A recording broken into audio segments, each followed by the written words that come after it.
Hi, this is Kate, and I'm here with Brad Seng, former professional triathlete and current head coach of Colorado University Triathlon Team. He's also a four-time Hawaii Ironman um, athlete as a professional. How are you today, Brad? I'm well, thanks. How are you doing, Kate? I'm doing great, thank you. Thank you Good. for being here today. Oh, you bet. Looking forward to the conversation. So tell us a little bit about what motivated you to get into triathlons in the first place. Yeah, so my journey isn't too atypical, but my athletic background is in soccer, which I played collegiately at a Division III school in Michigan. And post college, I was just looking for something to do to maintain some fitness.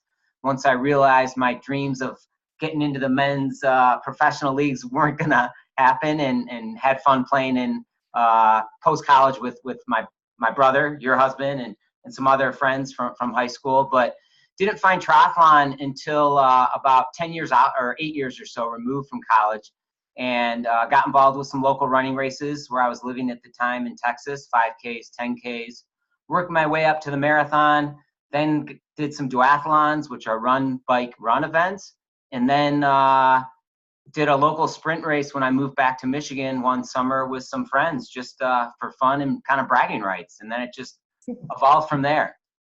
Well, it sounds like it really evolved. And Yeah, it did for sure. It's been a great journey. Well, that's amazing. Another part of your triathlon journey has been coaching.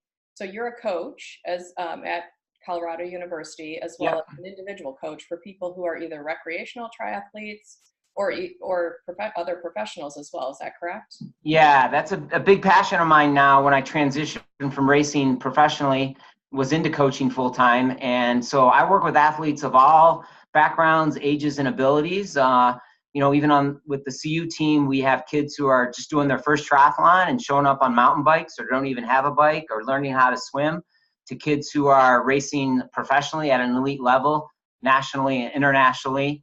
And then with my individual athletes through D3 Multisport, which is a coaching business here based out of Boulder, with whom I work.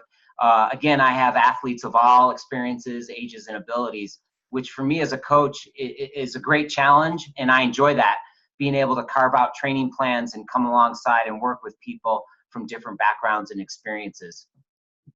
Well, now, if someone were to come to you for coaching, what types of things would they expect? Like, how do you help them? How do you help them create a plan and a nutritional plan Yep. for you?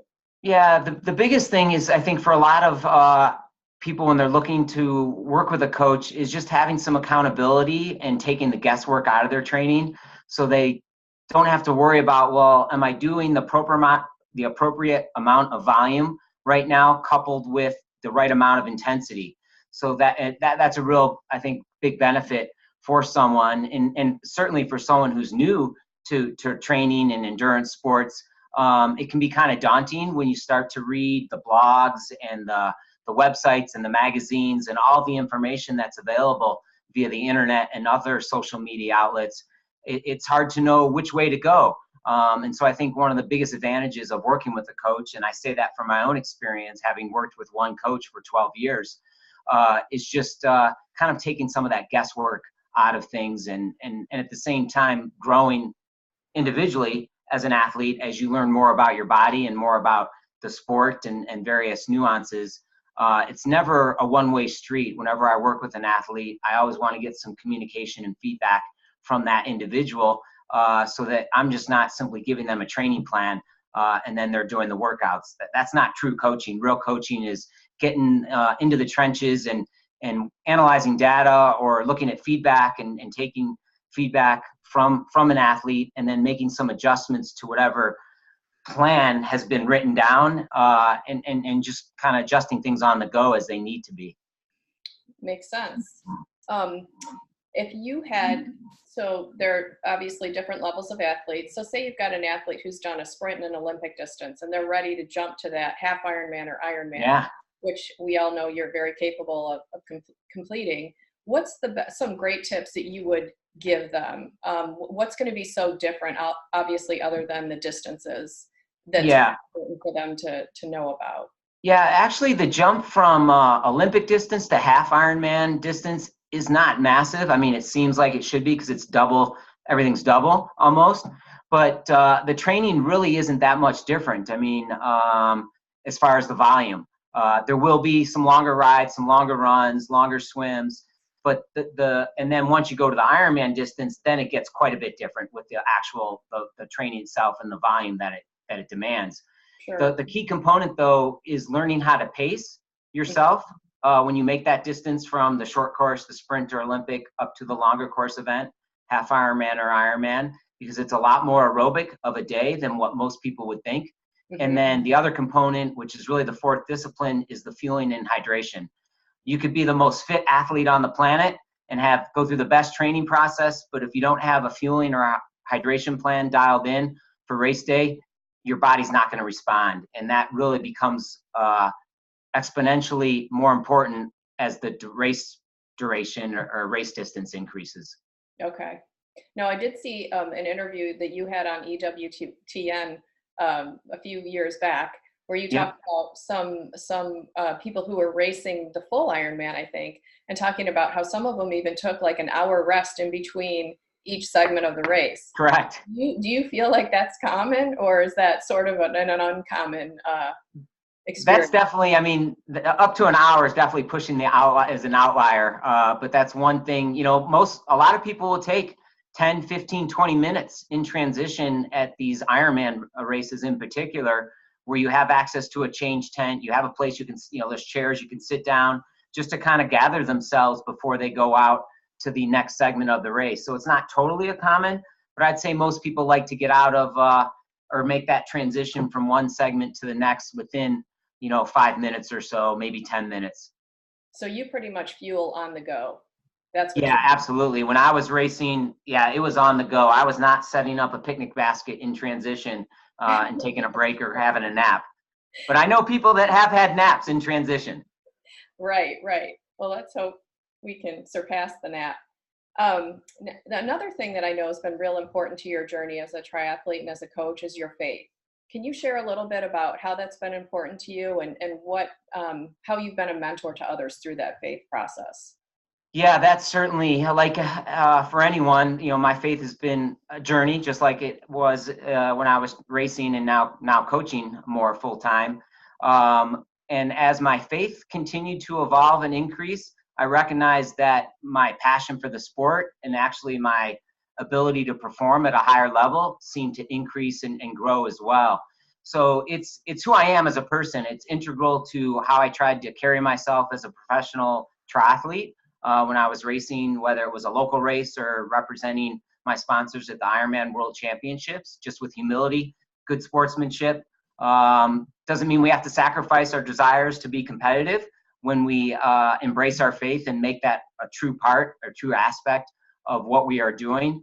And now with my coaching, I mean, I pray for my athletes, ones that are believers, and I have quite a few athletes that do have a faith. That's something that we incorporate into the training. I pray about the workouts that I'm giving them, that I'm given the gifts of wisdom, knowledge, prudence, and understanding to formulate an effective plan that's going to keep them healthy and having fun. And even in conversations before races and just talking with athletes about the day and the training and their life in general, the faith component to me is just very natural. I mean, we always have to continue to work on it, but it's just a fabric of who I am. And even at the university here in Boulder with the CU kids, you know, I'll pray with some of those kids before the start of a race. It's not uncommon. The ones that have a faith will ask me to pray over them or pray with them.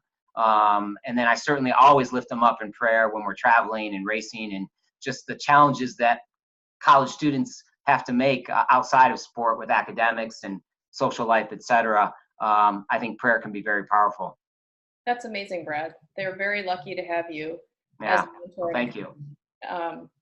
I also understand that you help disabled athletes and you have participated in triathlons or duathlons with some, is that correct? Yeah, I've been very blessed to have a good friend of mine here in Boulder who's legally blind, and his eyesight has just gotten worse and worse in the time that I've known him. He had to stop driving about almost 8 years ago, maybe it's 6 years now. And for a long time, he was able to compete and do triathlons on his own. But it got to a point where he just didn't feel safe riding his bike at the speeds that people can hit. So he and I about 5 years ago, did Ironman Boulder together. It was the first time I've ever guided an event, a triathlon with someone, and it's the first time I've ever done an Ironman as an age grouper, and I've always raced professionally, so there was a lot of new experiences for me on that race day, and it was really a cool time to be able to share, and a neat experience to be able to share that day with someone else, and just guiding him and encouraging him, and likewise he was giving me encouragement throughout the day, and that was a rather unique experience. If anyone has an opportunity to give back in some capacity and actually guide someone, whether they're visually impaired or need to be pushed along in a jogger or stroller, I think it can be very powerful, and I see more and more of that happening within the triathlon races. We're seeing more athletes who are disabled being able to participate, either because of the technology has come along that allows them to participate individually as para-triathletes and even in the Paralympics, but also being guided in tandem. Athletes in Tandem is a local organization here in Colorado that they have a presence at just about every race locally, and I've seen them at some other races throughout the country as well. I love that. That's Yeah. amazing. That's really amazing. Well, if someone wanted to get in touch with you about coaching or had questions for you, how would they do that? Yeah, the best way is really just to reach out to me via email. My website is bradseng.com, which quite honestly, I don't keep current because it was really designed when I was racing professionally, but it does have some information on my coaching and links how to seek me out that way. And certainly a simple email, brad@bradseng.com is an easy way for people to get in touch with me via email. Okay, thank you so much, Brad. Brad, the former professional triathlete and current head coach of Colorado University. I've enjoyed speaking with you today. You're an amazing mentor for the kids and for athletes of all levels. So thank you for all you do. Well, thanks, Kate. It was a pleasure to chat with you, and all the best. Thank you.